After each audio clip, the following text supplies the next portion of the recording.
¿Cómo funciona la memòria fotogràfica?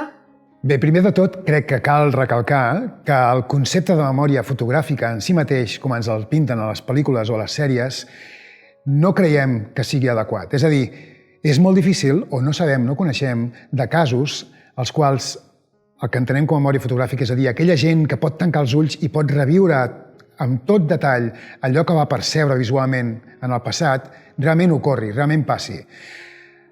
Això no vol dir, per altra banda, que quan recordem elements del passat, aquestes vivències visuals, els detalls visuals, sí que reapareixin. Això sí que sabem que passa.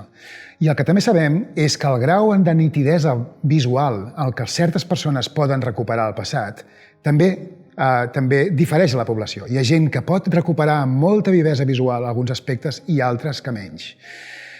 Amb el que vull dir és que el concepte de memòria fotogràfica com a superpoder poder és una que científicament no està validat, però sí que hem de tenir en compte que aquest component visual existeix. Per tant, quan pensem en memòria fotogràfica, l'hem de concebre més aviat amb un aspecte natural del nostre record que tots nosaltres fem servir.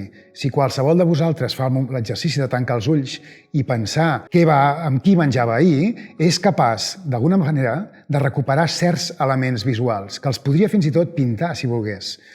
Però d'això a la superpoder de memòria fotogràfica hi ha un salt.